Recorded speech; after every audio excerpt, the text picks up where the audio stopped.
Okay, greetings to Ottawa fans, and welcome to what you guys have been wanting, which is your turn, which leaves Detroit, St. Louis, and Edmonton, and then we're done. There was a request for a playlist. I can make a playlist out of this, but remember, once we come out of the draft, all of this out of date, and then I got to start all over again, and I got to do all 31 teams. Right now, Ottawa doesn't have a cap problem yet. Ottawa has a decent roster, but so they get the number 4 draft pick, and right now it's either going to be Zadina and Tkachuk. And you know what? There's a lot of people out there that are underestimating what Brady Tkachuk's value is right now. Brady Tkachuk is, and I've gone through both TSN, Sportsnet, any other source I can find, Brady Tkachuk has become third on some scouts lists. Not all. Zadina is still the likely third-round pick, but there are scouts out there who believe that Brady Tkachuk has improved to the point where he is the number 3 prospect this year. Drafting 4th, Ottawa. They will either get Zadina or Tkachuk. There's a large drop-off between 4 and 5. If they decide that they don't want Tkachuk and they're sitting at 4 and he's the one that's available, by all means trade down and try to get something else. But I think they'd be insane. I think Tkachuk gets painted with a brush because of his brother. He's more talented than his brother. He seems to have more upside than his brother. I honestly would be very surprised if Ottawa has a shot at drafting a power forward at 4 overall and they trade out of it. That wouldn't make any sense. Especially considering they don't have a first-round draft pick next year. They need to get that prime prospect this year. Their other draft pick is Pittsburgh's. We can see from what's happening in the Pittsburgh-Washington series, odds are they're probably going to be a top 4 team, meaning that draft pick's 28th, 29th, 30th, or 31st. So you're not getting immediate help there. When you look at the cap right now, Bobby Ryan's $7.25 million sticks out like a sore thumb. He's still got a bunch of years left. He's a UFA after 2021-2022. Duchesne is due for a contract next summer. He makes $6 million. What is he worth? That's the big question for Pierre Dorion. You paid a mint to get Matt Duchesne. You'd better keep him. Hoffman, $5.18 million for 2 more years, and then he's a UFA. Gaborik has 3 years left at $4.875 million. I would not be surprised to see him get bought out this summer. Stone, the big one, Stone, is a restricted free agent with arbitration rights, meaning if the team and the player don't exist or don't agree on a term, they can file for arbitration, and an arbitrator will decide how much money Stone gets. Spoiler alert, he'll get whatever he wants because the team's going to lowball him. And I say that even though there are quotes out there from Eugene Melnick over the last 6 months where he gets upset when people say he's cheap. The thing is, I don't know that cheap is the word for it, but where he chooses to spend his money is weird. If he has say in who gets how much money, it's kind of strange. Zach Smith's one of those guys. $3.25 million for 3 more years. It's too much money for Zach Smith at this stage. Pajot, $3.1 million for 2 more years. Burrows has 1 year left at $2.5 million, and then I would think he retires at the end of next season. Dzingle's up next summer, $1.8 million. Tom Pyatt, $1.1 million. Pajärvi's a UFA this summer. I would be very surprised if he doesn't go back to Europe. Magnus Pajärvi's had a half-decent run. I think he'll probably end up in Europe. McCormick, $650K. He's up next summer. And he's UFA. The blue line, of course, is where everybody wants to talk about what's going to happen. Karlsson, $6.5 million. He's up next summer. They currently have, at an $80 million cap this summer, they have $20.5 million in cap space. Now, Pierre Dorion said they're going to offer Karlsson an 8-year extension as soon as possible. And they're going to offer him a raise. Great. Karlsson's worth whatever he wants. I know he had a down year this year, but even in a down year, he was pretty damn good offensively.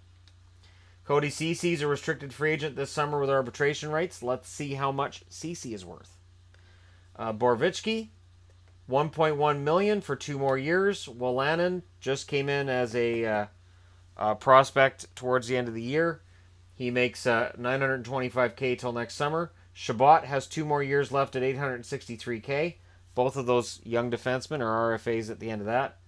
Weidman's UFA this summer. He's not coming back. Harper, $725K for 2 more years.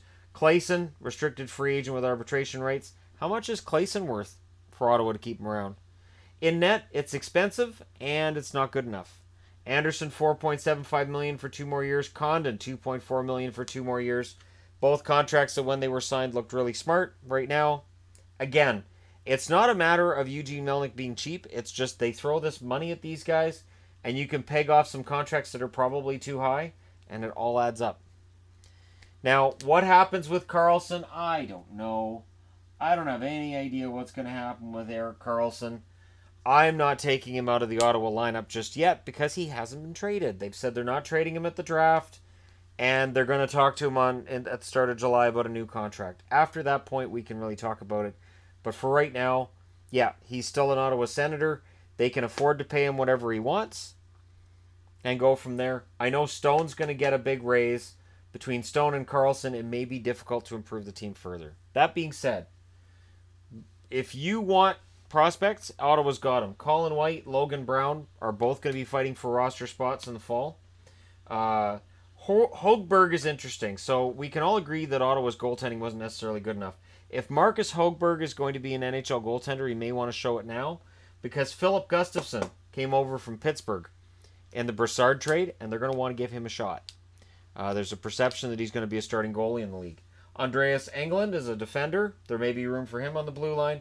Ville Pokas or RFA with arbitration rights this summer. So is he going back to Europe, or is Ottawa going to give him a shot at maybe being the number 7 guy? Alex Formenton played well during training camp and likely gets a spot on in the lineup this year. Ottawa has a lot to like going forward, and if you add Brady Tkachuk to that forward group, and if you're bringing in Formenton, and if Logan Brown or Colin White are ready to contribute and to be solid down the middle, Ottawa could get a lot better next year. Ottawa's had this up year, down year thing they've been doing for a while. They're due for an up year next year. The number 4 draft pick will help. They were absolutely awful down the stretch, and it benefited them. They have the number 4 draft pick as a result. And they will add that prospect to this lineup, and the idea is that the top 4 draft picks are likely going to be NHL ready come this fall, depending what Brady Tkachuk's plans are for this fall. But again, for any Ottawa fans who are like, forget that guy, we don't want him, you do. You need a 6'3", 200-pound winger who can punish guys who are bullying your team, and you need to have a guy out there because really, when you look at this lineup, I don't know who I'd be scared of if I was the opposition right now. Duchesne had a half-decent second half, sure, but are you scared of Duchesne? Probably not. So Ottawa could definitely use a little bit more of an intimidation, a little bit more of a sandpaper quotient to their team, and they likely get that in the offseason. I'm not putting Tkachuk on here because we don't know what's going to happen with that draft pick, but odds are that's probably who they get.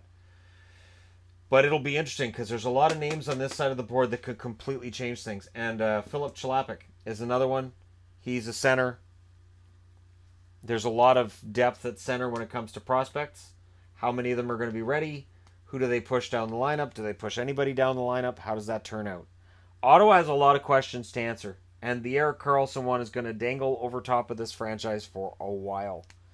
At least until the start of July. Probably, I would think even if Karlsson says, you know what, tears up the contract offer, says I'm not going to stay here, I would think that they'll wait until as late as they have to maximize a return on Karlsson. So there could be a bit of a dance back and forth if Karlsson wants to leave. I don't care that he picked up a puck. I don't care what he did. Until I actually hear from Erik Karlsson's mouth, yeah, I want out of Ottawa, I'm not going to report it that way. Because we don't know what's going on. We don't know his mental state. We don't know what's happening with him. We know there was personal tragedy in his life near the end of the season. And you know what? That could color everything else that's going on. And sometimes getting a break and having a better perspective on things can really help. So I really want Karlsson to stay in Ottawa because he is the face of the franchise as much as Daniel Alfredsson ever was. And I really, truly believe that last year in the playoffs he showed how far he can lead a team on one leg. So 2 healthy ones, and if he's in the right headspace, he could lead a team to a Stanley Cup. That's why Ottawa should really think hard about whether or not they really want to move him or whether they want to make him happy and keep him there. Let me know your thoughts in the comment section below. Don't forget to hit like and subscribe if you're browsing your way through. You just happened upon this video. Thank you guys so much for watching. I'll talk to you again soon.